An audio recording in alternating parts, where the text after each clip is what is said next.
Back here on the North Shore Drive podcast from the Pittsburgh Post-Gazette, Chris Carter, Ray Fittipaldo, your Steelers beat writers.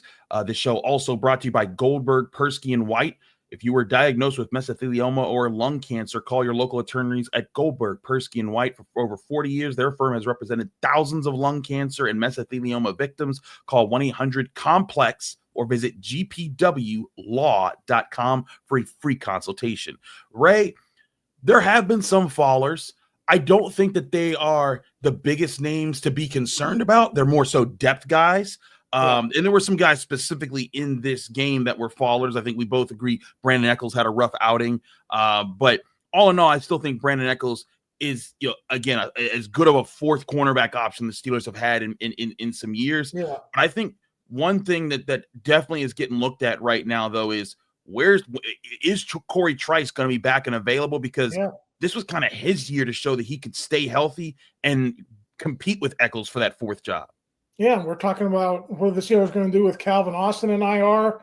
What are they going to do with Cory Trice? I mean, this would be, the third year in a row that he spent time on IR if he does have to go on the shelf. And that's just a lot of tough luck for him personally. And, we've talked about it a lot over the last couple of months, Chris. He's exactly the prototype that they want out there. He just can't get or can't stay on the football field. And, it's going to hurt the Steelers depth-wise. But fortunately for them, they do have Echols, in tow. And I think overall, despite last night, he's been, I'd say, solid or even a little bit better than solid in the practices up in Latrobe. I'd agree with that in seeing that there. Now, this will come across as unfair with this next name here. But I want to say a faller, simply because they have not been on the field, is Will Howard. Because at the start of training camp, I thought Will Howard was a locked number 3 quarterback. Skylar Thompson, see you later. But Skylar Thompson, even though he did throw an interception in this preseason game, has been a good backup quarterback in the preseason. And he looks like a guy that, like, if in an emergency, if breaking glass in case of emergency, he could come out and give you some competent NFL minutes at the quarterback position. And it makes me wonder, do you know if Will Howard can give you that? And if he can't play in this third preseason game, you're not going to be able to test that out. And maybe Will Howard's got to go on IR to protect him from having to be cut and put into the world for someone else to grab him. But I think just simply by not being able to play and Skylar Thompson doing so well as a third quarterback, that's kind of put Will Howard in a tough spot. Yeah, Skylar's kind of forced their decision here. They honestly do have a very tough decision to make here. He's come in, he's made good decisions. I don't think the interception was his fault. I thought Lance McCutcheon had his hands on it. After he had his hands on it, pass breakup, and boom, interception. The guy's going the other way. I know what it says in the stat sheet, but I don't put that one on Skylar. He's a terrific athlete too, Chris. I mean, he can get out of the pocket, he can move, and the decision on Will Howard here, I'm leaning towards them putting him on IR, and then after you put him on IR, Chris, then there's the decision 4 weeks later, what do you do? Because he's not getting any reps, he can't be at practice when he's on IR, right? And it just that's just opening up a can of worms for the Steelers. So. They can evaluate the practices, but you and I both know Mike Tomlin puts more weight on these preseason games. And when you don't have anything to go by there, I think that's advantage Skylar Thompson. Yeah, I think that's the issue Will Howard's going to run into. Who's another person that's falling in your opinion? And again, doesn't have to just be from last night. Is there someone in general that you feel like need to see some more from them? Yeah, let me give you 3 names. And the first, he hasn't really been noticeable all camp. He was a little bit noticeable against the Bucs. DeMarvin Leal. Okay. Yeah. I don't know how he fits in. They're probably not going to keep 5 outside linebackers. Robert Woods, I mean, he's pretty much disappeared. They're playing a 13-year vet, not in the first half of a preseason game, in the second half of a preseason game. And then for my third, a little bit of a cop-out for me here. I'm going to go with an entire unit and specifically one aspect of play. I'm going to go first team offensive line, run blocking, not not pass pro, because I think that's been solid. Right. The run game, when the first team offensive line has played in the preseason, hasn't been good, and it hasn't been great in practices either. So for me, that's my big three. I don't want disappointments, fallers, whatever you want to say. Robert Woods, DeMarvin Leal, and then just the running game in general. You can group the running backs in there too. It hasn't been good. I'd agree with the run game. I also feel like they haven't tried it enough. Like when they came out, they had 2 handoffs to Kenneth Gainwell, and the rest were just passes. And I was just like, is this the offense this year? What's going on with that? That's a question I have for Arthur Smith when we talk to him later today on Monday, because we do get to talk to the Steelers coordinators in the morning. Is like, I thought this team was going to be trying to run the ball and pound the ball and get and show people they got a strong offensive line, but we really haven't seen that in either of the preseason games. And maybe it's because we also haven't seen it in the training game practices either. But that's certainly a point there. You brought up Robert Woods. I agree. At first, I thought Robert Woods wasn't playing in this preseason game. And then I saw him try out there in the third quarter. I'm like, oh, that's bad. If he's like coming out with the Rock Taylors, that's not a good sign. We know DK Metcalf, Calvin Austin, and Roman Wilson are making the team, but Scotty Miller was out there well before him, and Ben Skoranek. I know he got injured in this last game. We'll see, if that injury is serious, but if it's not, Skoranek is a big help for them on special teams. I don't think they're getting rid of him. Robert Woods then would be in competition basically with the Max Hurlmans, who did drop a touchdown pass in this game, but also recovered a punt recovered a fumbled punt. Rock Taylor, who had some okay moments, and I'd say Lance McCutcheon or Brandon Johnson as other guys on this list. Keyshawn Williams also another name there, but if the Steelers were to keep a 6th wide receiver, assuming that the 5 were Metcalf, Austin, Wilson, Miller, and Skoranek, would Woods be your guy, or would you go with one of those young guys? I think that's another interesting question for Arthur Smith, and he wouldn't answer specifically about Woods and all the young guys, but as a coach, how do you know when to go with the youth movement? How do you know if Max Hurlman is ready, or any number of these other young receivers who are having good camps? Brandon Johnson. I think Brandon Johnson's been solid all camp, Chris. I think he's a good football player. I agree. He had a role on the Broncos, more than a part-time role a couple of years ago. And he's been a guy the Steelers have looked to as a practice squad or an occasional 53-man call-up. So you do have options there. And, coaches have ways of seeing that. They could see, if Robert Woods has slowed down. So that's going to be a decision they have to make. How do you sign a guy in May, you think, okay, he's going to be a good depth guy. Then you get to look at him and maybe not. So that's an interesting dynamic that I'm sure all 32 head coaches are going through in the NFL. How do you know when it's time for a youth movement? How do you know that guy, like a Hurlman or a Brandon Johnson, how do you know that guy is ready? You really don't. You just got to give them the opportunity and see if they can handle it. I think that's the thing. Got to continue to stay pass the tests. Well, the way I always look at it at this part of the season, Ray, I'm looking for you to check boxes.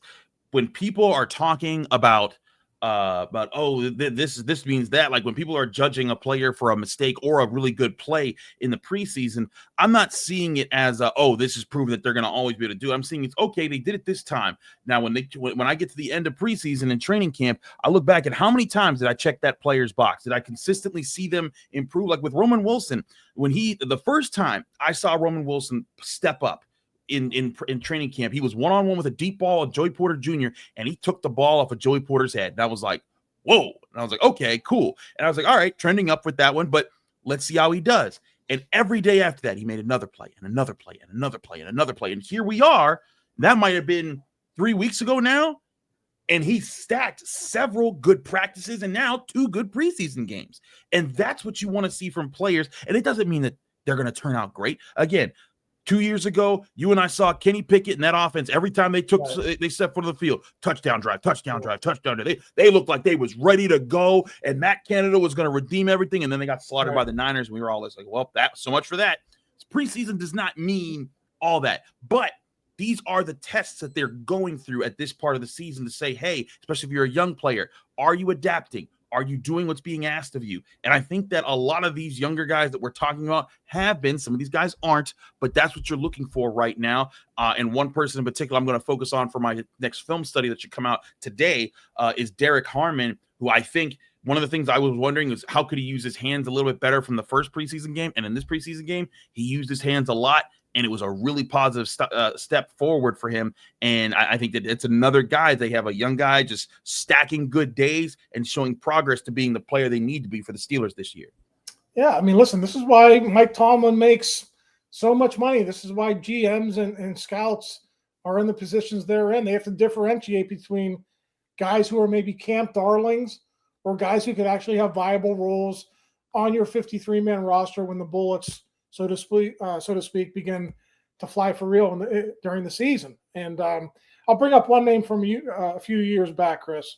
You weren't on the beat then, but I think you were still around the team. Tuzar Skipper. Remember Tuzar Skipper? Oh, I remember Tuzar. He was unstoppable. He was sacking guys. He was like doing scoops and scores and like, wow, we got to get this guy in the 53. And I actually think he made the 53 for like a minute. And it was gone. And then they cut him, and it was like, oh, well, that's over. But there's all kinds of guys like that throughout history. It's fun. Camp is fun. Preseason's fun. But the coaches know, the scouts know, the GMs know who the real players are. And, it's going to be interesting to see how it plays out for the Steelers. It's been a fun preseason, and we still have some answers that are hanging out there. Absolutely. A lot Tuzar Skipper, you brought that one back. I was around for Tuzar, so I was a part-timer, but I was around for those days. I think he went to the Giants for a hot second, and then he came down. But here, just to wrap up here, this is when we talk about players, it annoys me when a fan says, "Oh man, that guy sucks. That guy's terrible." And look, there's guys that are just not as good at their job as they should be in the NFL, or as others are in the NFL. But to understand how good these guys are at the game of football to make it to these camps, you are the best of the best of the best of high school, of college, and then you get to the pros, and you're just not the elite of the elite when it comes to like overall when you consider the entire U.S. population as far as who makes it there. And so a guy like, I think my Tuzar Skipper for this camp is Iku Leota. He's just like Tuzar Skipper. He's getting in the backfield. He's making tackles for losses. He's looking strong. He made some plays in this preseason game, but I'm just like, I'm not seeing enough to say that maybe he deserves one of those roster spots, and that's just because there's so many other really good players out here. So it's not a boo you Tuzar Skipper or Iku Leota or some of these other guys, even Robert Woods. It's like, look, I don't think Robert Woods sucks. I just think that these other guys are faster, quicker, and maybe better suited for what they want at the wide receiver position.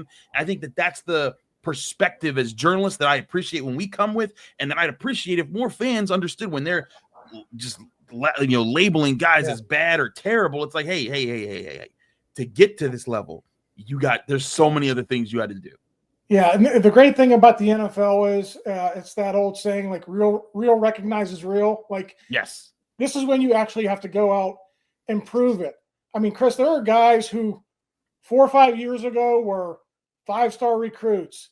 They could probably still run and jump, and they're as fast as anybody out there. But they're in position battles right now with a guy like Max Hurlman, who runs a 4.65, who went to Colgate for 4 years. That's the great thing about it. Some guys just are able to maximize everything they have, and they're just really good football players. And there's other guys who, are the great testers, and they can never really find a spot in the NFL. That's what makes this fun. Talent evaluating is a hard thing to do. Andy Weidel talked about that the other day. It's really hard. He said we're in the picks business. One of the reasons you're in the pick business is you want to have as many shots as you can because it's such a difficult process. So, like I said, I think it's great. Like a guy like Hurlman is even in the conversation at this point to have a roster spot just because he was such a long shot to begin with. He was a rookie tryout guy who got invited to come in and try to make this football team. It's a great story. Yeah, it's a great story. And there's plenty of great stories, man. Like, we told the story of DJ Thomas Jones, who unfortunately already got cut during camp, but the fullback who came from, I think, South Alabama it was, and he moved home from his role at Ole Miss, came back home to take care of his mom and did a great job taking care of his mom. She recovered from the situation that she was in, and he sacrificed being at an SEC D1 school that would have put him in a prime position to make it in the NFL, became an undrafted free agent. And even though he didn't make it out, it doesn't make any less of him. It's part of like what you're saying is that there's all these guys that like, you know, they would, if you know one of these guys, they were like the best player that you played around in high school. Yeah, and it's injury luck too. DJ Donald, he got banged up early. He's out there hobbling around trying to make it work, and it happens. It happens all around the country. Absolutely. He's Ray Fittipaldo. I'm Chris Carter. We will have our team at the Steelers facility today as the offensive coordinator and defensive coordinator, Arthur Smith and Terrell Austin, talk. We'll get a chance to look at the Steelers after practice and get you insights on what's going on there as they prepare for their final preseason showdown. That's this Thursday night in Charlotte in Carolina, where they take on the Panthers to wrap up the preseason. And then remember, you can always go to the Pittsburgh Post-Gazette. You heard us talk about the risers and fallers and who we think might make the roster. You can choose who you think will make the roster by going to the Pittsburgh Post-Gazette at post-gazette.com. Click on the banner that says Post-Gazette Annual Preseason Tool. Create your own 2025 Steelers roster. There's a lot to play with there and have fun. Let us know who you pick. We'll see you next here on the North Shore Drive podcast. Thank you for tuning in to another episode of the North Shore Drive podcast from the Pittsburgh Post-Gazette. If you watch this video on YouTube, please like the video and subscribe to our channel. For all the sports coverage from the Post-Gazette that we have to offer, visit post-gazette.com.